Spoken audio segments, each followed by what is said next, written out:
Olá, meus amigos da enfermagem brasileira. Eu sou a professora Fernanda Barbosa e nós estamos aqui na equipe do Rômulo Passos, preparando com carinho esse curso de capacitação em urgência e emergência. E nesse bloco nós vamos aqui analisar o protocolo do SAMU para casos de amputação, né, a perda de algum membro relacionado aqui com trauma em extremidade. Então, diante dessa situação, o que é que nós vamos fazer? Vamos aqui acompanhar a relação da amputação traumática no protocolo do SAMU, tá? Em relação ao suporte básico. Então, vamos lá. Quando que eu vou suspeitar ou incluir esse protocolo?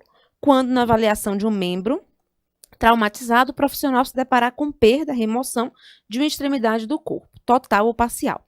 Quando a gente fala em trauma em extremidade, pessoal, a gente pode aqui incluir fratura, a gente pode incluir apenas um entorse, a gente pode incluir uma luxação, um esmagamento, ou aqui a amputação, que é a situação mais grave diante dessas outras intercorrências dos traumas em extremidades, tá certo?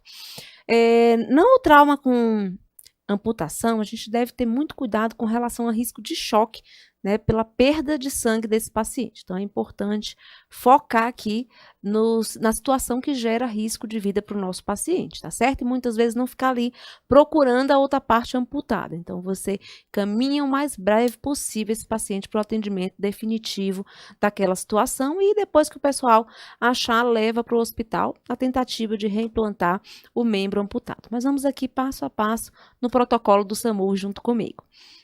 Então, a primeira coisa, realizar a avaliação primária, com ênfase para a manutenção da permeabilidade da via aérea e da boa ventilação. Controlar a hemorragia no segmento afetado. Então, o que é que tem sido recomendado tanto pelo SAMU quanto pelo PHTLS é fazer primeiro a compressão direta e depois, se não resolver com compressão direta, usar o torniquete, tá? O torniquete já foi muito criticado anteriormente, mas hoje o PHTLS traz para a gente uma segurança no uso desse dispositivo, que deve ser aplicado mais próximo do local da amputação possível. Ele deve ser controlado com relação ao tempo de aplicação, que deve aqui não superar 150 minutos, um tempo bem razoável para que seja feito aqui o atendimento de urgência mais definitivo, tá? Então, esse torniquete, ele precisa ser aplicado. Já existe o torniquete produzido, né, industrialmente, e não aquele improvisado. Então, tem aquele que é utilizado próprio aqui para o SAMU, ou pode ser utilizado o esfigmomanômetro, o aparelho de verificar pressão. O PHTLS também recomenda esse dispositivo, tá certo? E todo cuidado na relação de aplicação e monitorar esse tempo e a extremidade, tá certo? Cobrir o ferimento com curativo seco. Evitar manipular a lesão, que não sangra, pode ser rompido o coágulo sanguíneo e ocorrer um novo sangramento.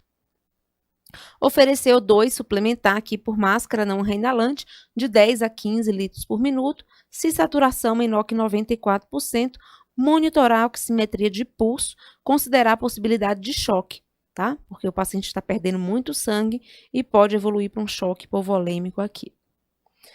Realizar avaliação secundária com exame físico mais acurado. Realizar uma breve limpeza com ringue de lactato na parte amputada. E aí, quando eu vi isso aqui, eu fiquei muito na dúvida, porque nós sempre estudamos, sempre soubemos, né, que o soro fisiológico é o mais recomendado para curativos, de uma maneira geral, e para limpar a parte amputada também. Mas aí veio essa informação aqui do SAMU, para limpar com ringue lactato. E aí eu fui estudar, levantar essa informação, e eu vi que tem um livro chamado Feridólogo, que recomenda o ringue lactato como um debridante autolítico, para fazer a limpeza do local, tanto amputado como para feridas também. Vi outros artigos que usaram o ringue lactato para limpeza de ferida, obtendo um bom resultado. Ele é muito mais fisiológico do que o soro fisiológico, inclusive. E na Alemanha é utilizado para feridas, o uso do ringue lactato, que eu não sabia. Eu achei super interessante essa informação. E por que não usa aqui? O ringue lactato é muito mais vezes, muito mais caro do que o soro fisiológico, tá? Então, talvez por conta disso ele não seja tão usado aqui no Brasil, tá certo? Mas aqui o SAMU tem no seu protocolo usar esse ringue para lavar a parte amputada, tá certo? Ele diminui aqui a vasoconstricção local, o que aumenta a sobrevida daquele tecido amputado. Envolver em gás estéreo, umedecida aqui com ringue lactato, ajudando a diminuir essa vasoconstricção. Colocar em saco plástico e identificar essa parte amputada, o nome do paciente. O saco plástico em outro recipiente com gelo, o gelo não fica em contato direto, pessoal, com a parte amputada. Ele fica ali naquela caixa, mas o saco sem água, sem gelo, é onde vai estar o membro amputado. Transportar esse segmento amputado ao hospital adequado, junto aqui com o paciente. Realizar a mobilização cuidadosa e considerar imobilização adequada da coluna cervical, tronco e membros em prancha longa com alinhamento anatômico, sem atraso para o transporte, tá? O paciente às vezes teve uma parte amputada diante de um trauma maior, o que pode aqui ter gerado uma lesão na coluna. Por isso, essa imobilização deve ser criteriosa, com o uso do colar, com o uso do estabilizador da cabeça, com o CAD e com a prancha, tá? Todos os equipamentos disponíveis. Realizar o contato com a regulação médica e passar os dados de forma sistematizada, aguardando esse retorno aqui da regulação para que possa ser feitos os procedimentos posteriores e encaminhamento desse paciente, tá certo?